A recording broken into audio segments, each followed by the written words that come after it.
Iniciamos con la segunda unidad. Esta segunda unidad se denomina teoría de la ley. Bienvenidos, compañeros.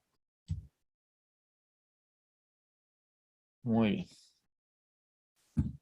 Ok, sí pueden ver mi presentación bien, ¿verdad? ¿La vemos bien? Perfecto, vamos a continuar. Estimados amigos, hay puntos muy importantes que tenemos que analizar.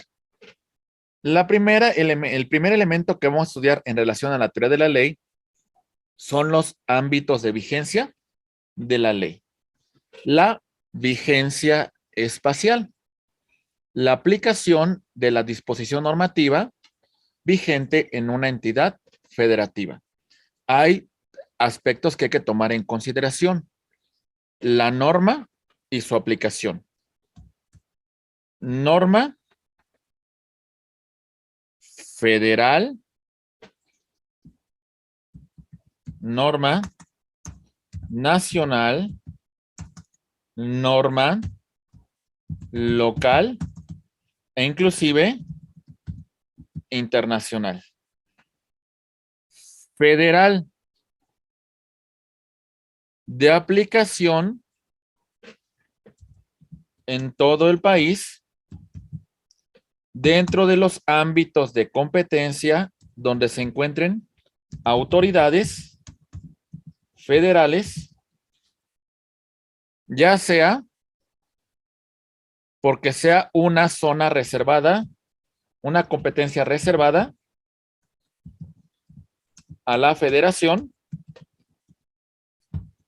ya sea porque es un tema relacionado con alguna autorización, algún permiso para la explotación en una zona federal, o sea, la prestación de un servicio público que sea de la federación. Nacional, aplicación concurrente de autoridades federales, locales y municipales, de aplicación en todo el país. La local, ámbito de vigencia en un estado por sus autoridades y por las personas físicas y morales que se encuentren en esa situación en particular. E internacional, la aplicación de los tratados internacionales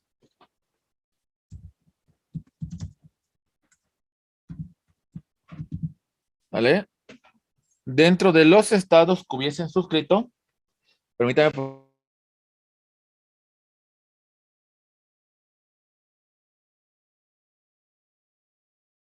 ¿Vale? Internacional. De los tratados internacionales, estimados amigos, que hubiesen sido suscritos por el Estado y aprobados por el Senado de la República, entonces también tenemos una aplicación de la norma en ese sentido.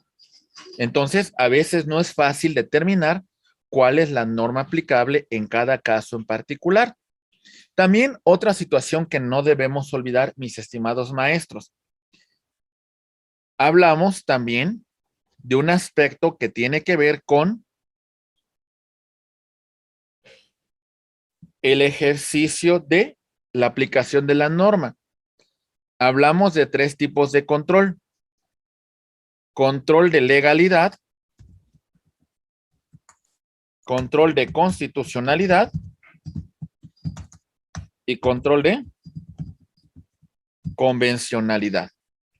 Legalidad, la adecuación del acto de autoridad a los preceptos que establece las normas.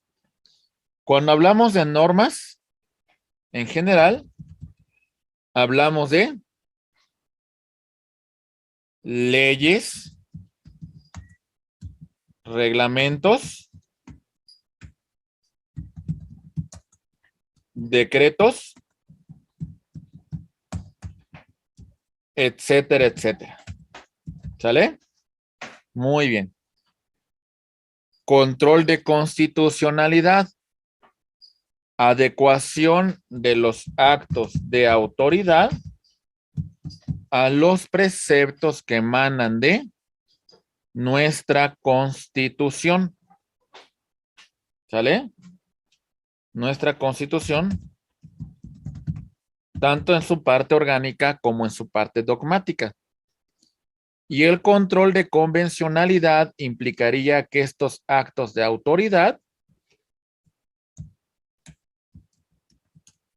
se adecuan a los preceptos que establecen los tratados internacionales.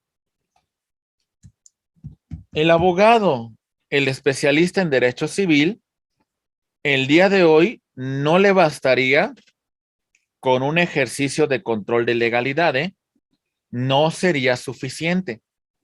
El abogado civilista, el maestro en derecho civil, quien aplica de forma científica el derecho civil, requeriría complementar su aplicación con el ejercicio de control de constitucionalidad y con el ejercicio de control de convencionalidad.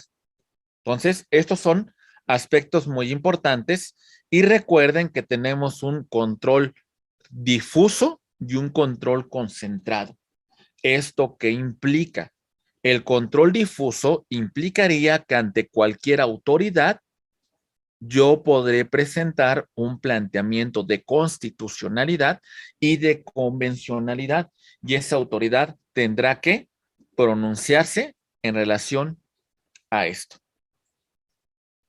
¿Entendemos, compañeros? ¿Vamos bien? Perfecto. Vamos a continuar. Muy bien. Otro elemento importante, la vigencia de la norma. Cuando la norma entra en vigor y también cuando concluye sus efectos. Como todo en la vida, hay un inicio y hay un fin. Inicio de la norma. La norma surte efectos frente a terceros. La norma es vinculante y obligatoria. El sistema que tenemos vigente es el sincrónico. El sucesivo a principios del siglo XX empezó a dejar de tener, pues, aplicación. ¿Por qué? Ahí va. Primero, en sincrónico. La norma establece la fecha en que entra en vigor. Aquí tenemos la norma. La norma nos dice la fecha en que esta entra en vigor. Sus efectos son hacia futuro. Aunque también se considera que si la norma no establece en qué momento entra en vigor, se considera que al día siguiente de su publicación en el diario oficial de la Federación. Muy bien. Ahí consideraríamos la entrada en vigor de la norma. El sistema sucesivo, vamos a tomarlo en consideración en un México del siglo XIX, de principios del siglo XX, donde no había tantas comunicaciones. ¿Por qué, compañeros? Porque nos dice que va a entrar en vigor 3 días después de su publicación y un día después de cada 40 kilómetros. Más o menos imaginen que es el tiempo. Aquí se publica la norma en el diario oficial de la Federación. Empezará a surtir efectos a los 3 días de su publicación para que dicha norma se conozca. Y después vamos a aumentar un día por cada 40 kilómetros, que era la distancia máxima que se pudiese recorrer en aquellos años. Y bueno, para que se conociera la norma, pues pudiese transcurrir bastantes días, ¿verdad? ¿Vale? Se publica la norma el día de hoy en la Ciudad de México, entra en vigor 3 días después de su publicación. Y bueno, imagínense que para que la norma federal la conocieran en Guadalajara, pues posiblemente tendrían que transcurrir una semana o un poco más para que dicha norma pues tuviera aplicación. ¿Entendemos esto, compañeros? Y el fin de la norma. Esto ya lo sabemos por el estudio preliminar cuando estudiamos derecho, de la materia de introducción o de la materia de teoría de la ley. Parcial. La norma deja de tener efectos de forma parcial. Algunos artículos son derogados, algunos artículos, algunas fracciones, pues no se van a aplicar más. Y cuando deja de tener efectos en su totalidad, hablamos de abrogación. Muy bien.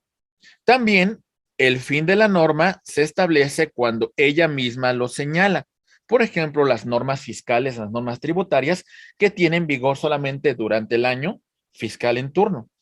Y la tácita implica que si tenemos una nueva norma y es incompatible con la anterior, pues evidentemente la que va a tener aplicabilidad es la nueva norma. ¿Entendemos esto, estimados maestros? ¿Vamos bien? Perfecto. Ya hablamos de vigencia espacial y de vigencia temporal. Ahora vámonos con la vigencia personal. Bien. Maestros, tomen en cuenta lo siguiente, por favor. Las personas a las cuales se le va a aplicar la norma. Personas físicas, personas morales. Las normas son con efectos generales, las normas son vinculantes, las normas son obligatorias, aunque en ocasiones hay determinados preceptos que solamente se aplican a nacionales y otros preceptos que solamente se aplican a extranjeros. Hay preceptos que se aplican a mayores de edad y hay preceptos que garantizan que tutelan los derechos de menores de edad. El domicilio es el lugar donde la persona física o moral deberá cumplir con sus obligaciones. El domicilio de la persona física será donde se encuentre su principal lugar de residencia. De no tener residencia, será en lugar donde ubique su principal fuente de negocios. De no tener ni esto, será el lugar donde simplemente se encuentre. Muy bien. Perfecto. Muy bien, compañeros. Cuando hay conflicto de leyes, es otro punto muy importante que vamos a destacar. ¿Cómo los vamos a resolver? Ahorita no es tan fácil. Con antelación, pues verificamos la aplicación de normas internacionales, la aplicación de normas federales, la aplicación de normas de los estados. A veces los conflictos son un poco más complejos. Por ejemplo, si hablamos del ejercicio de control de convencionalidad, hablamos del control difuso. Y eso implicaría que un tratado internacional pudiese aplicarse en cualquier ámbito de competencia de las autoridades. ¿Se entiende, compañeros? Lo mismo que el control de convencionalidad, de constitucionalidad en su modalidad difusa. Muy bien. Perfecto. Entre los estados, vamos a poner un ejemplo. Imaginen que estas dos personas, A y B, suscriben un contrato en la ciudad de Guadalajara,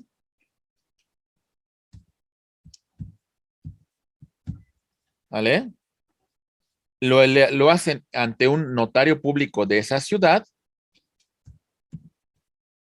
Este contrato versa sobre un bien inmueble que se encuentra en la ciudad de Puebla. ¿Qué norma va a aplicar aquí en este caso? En este caso, la norma que se aplicará en relación a los derechos reales será la de la ciudad de Puebla. la de el Estado de Puebla en materia de los derechos reales. La cuestión de lo que regula la ley del notariado, así como de los requisitos de la escritura que se está elaborando, de los elementos que debe de cumplir, pues será la del Estado de Jalisco, pero la aplicación de la norma sobre derechos reales será la del Estado de Puebla. ¿Entendemos más o menos esta aplicación, compañeros? Ok. Otra disposición. No va a versar sobre un inmueble. Celebran un contrato A y B. Lo suscriben en la ciudad de Monterrey. Y resulta, estimados maestros, que el contrato surtirá efectos en Veracruz. Aunque se suscribió en la ciudad de Monterrey, la norma aplicable será la del estado de Veracruz, porque ahí el acto de voluntad, el acto jurídico va a surtir sus efectos. ¿Ok? Podemos encontrarnos con conflictos de naturaleza internacional y entonces ahí tendríamos que verificar cuál es la norma que aplicaremos en cada caso en particular. Algunas normas rigen con el principio de territorialidad, que serían las normas aplicables dentro del Estado. Muy bien. Maestros, otro punto que vale la pena destacar en relación a la regulación de conflictos. Hablamos de leyes en el tiempo. La retroactividad. La norma va a tener efectos hacia futuro. Aquí está la norma. Sus efectos van a ser después de su publicación. No puede tener efectos retroactivos. No puede tener efectos hacia el pasado. La excepción a esta regla que establece el artículo 14 de la Constitución implica que si es en beneficio, sí podrá tener efectos la norma de forma retroactiva. ¿Sale? Si es en beneficio. Si no es el caso, entonces la norma no se podrá aplicar de forma retroactiva. ¿Vamos bien? Ok. Pregunta hasta aquí, estimados maestros, sobre ese tema de la teoría de la ley. ¿Vamos bien? Perfecto. Muy bien. Seguimos, compañeros, y vemos los principios de interés público. La legislación civil de la Ciudad de México, y así muchos estados lo regulan, artículos 6, 7, 8, 16 y 17, nos dice lo siguiente: los particulares no pueden alterar o modificar la ley ni dejar de cumplirla. Se debe de cumplir. La norma es vinculante y obligatoria. Y también no podemos excusarnos en la ignorancia de la ley para no cumplirla. ¿Vamos bien? Dice, solamente pueden ser renunciables derechos privados cuando no perjudiquen a terceros. A y B celebran un contrato. Ahí voy, maestro, ahí voy. A y B celebran un contrato. Ahí los tenemos, compañeros. Muy bien. En este contrato de crédito, de un contrato de mutuo, se estableció un interés. Hay un incumplimiento de la obligación por parte de B. A reclama en la vía civil el incumplimiento de ese contrato de mutuo y además, pues que hay intereses que se han generado. Cuando llegamos a la litis, cuando llegamos al proceso, resulta que con la finalidad de que A le pague, que B le pague, perdón, A renuncia a los intereses. ¿Sale? Se renunció a un derecho privado, no se le causó perjuicio a un tercero. ¿Vamos bien? Ok, muy bien. Pongamos otro ejemplo, donde sí causaríamos un perjuicio a un tercero. A y B disuelven su vínculo matrimonial. Y en esta situación, ellos tienen un pequeño C. ¿Sale? C se encuentra bajo la guardia y custodia de B. A incumple por mucho tiempo con el pago de pensiones alimenticias, con la finalidad de que A se ponga al corriente. ¿Qué creen? B renuncia a las prestaciones, a los alimentos que A dejó de proporcionar por mucho tiempo. ¿Qué creen? Ay, no, porque se le está causando un perjuicio a un tercero. Y además vamos a garantizar en ejercicio de convencionalidad el interés superior del menor. Muy bien, perfecto. Solamente por poner algunos ejemplos claros. Muy bien. Mi estimado, ¿quién me preguntó? Maestro Michel, ¿verdad? Me preguntó que regresamos la lámina anterior, ¿verdad?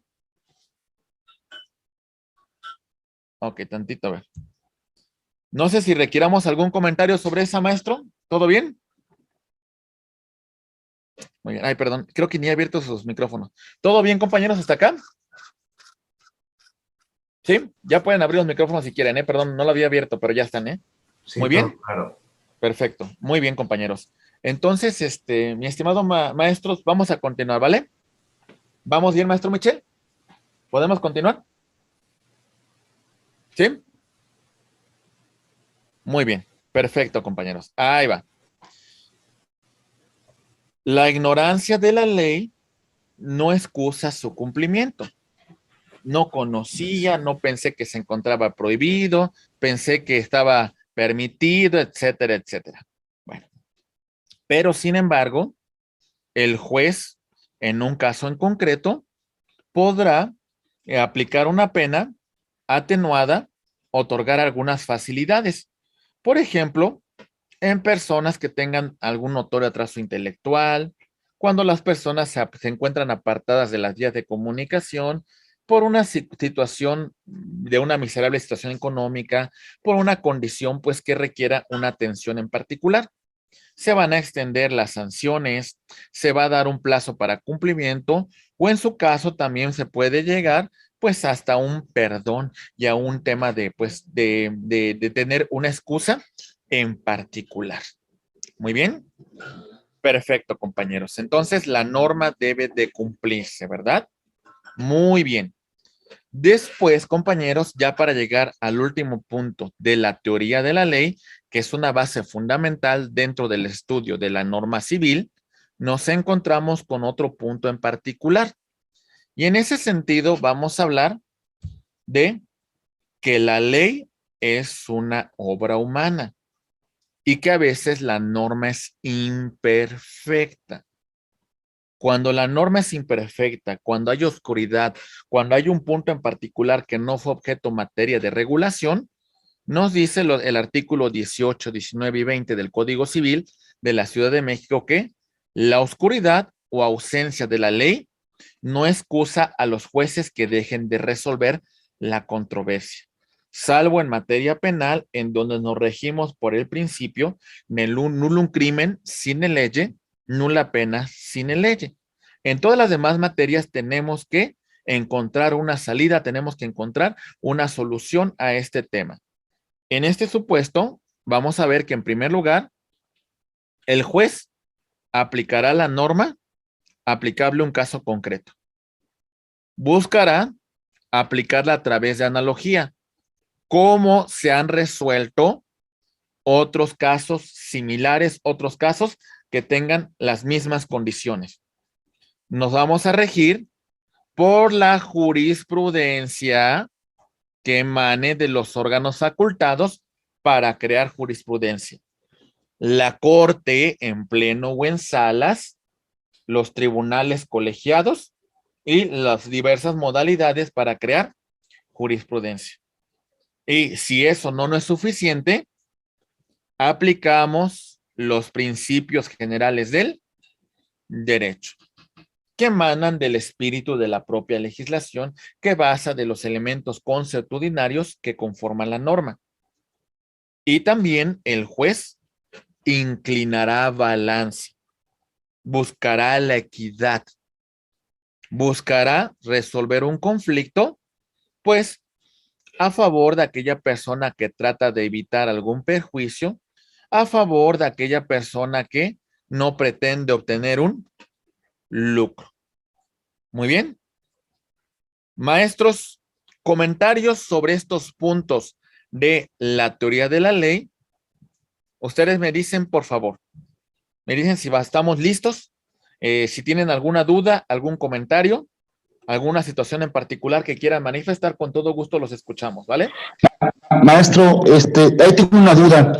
Obviamente en materia penal está prohibido resolver por simple analogía. ¿Por qué en materia civil se puede aplicar la analogía? ¿No es como un prejuicio?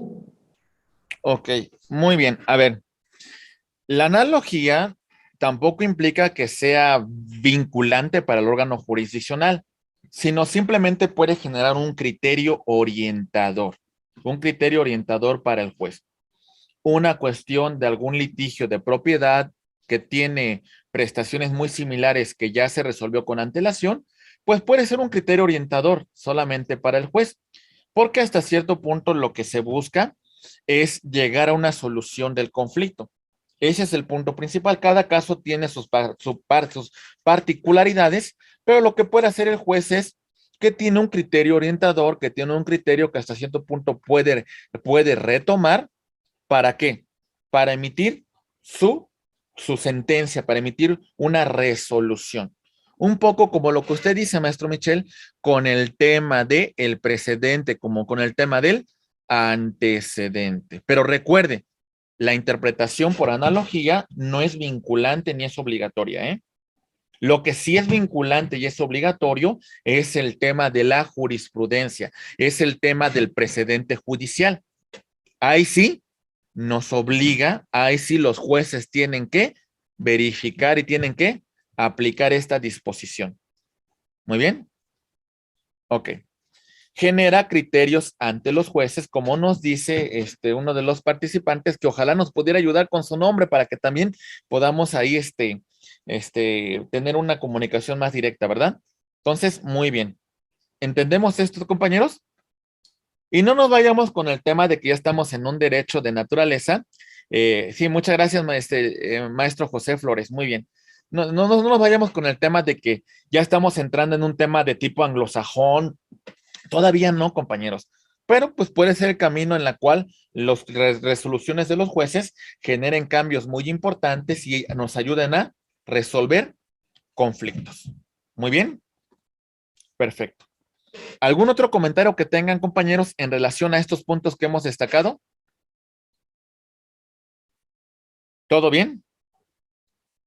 Perfecto. Recuerden, lo que se busca en materia civil es que prevalezca el principio de autonomía de la voluntad. Eso es una parte muy importante dentro de la legislación. Sin mayor preámbulos, compañeros, vamos a entrar a la siguiente unidad. Muy bien. Iniciamos nuestra tercera unidad.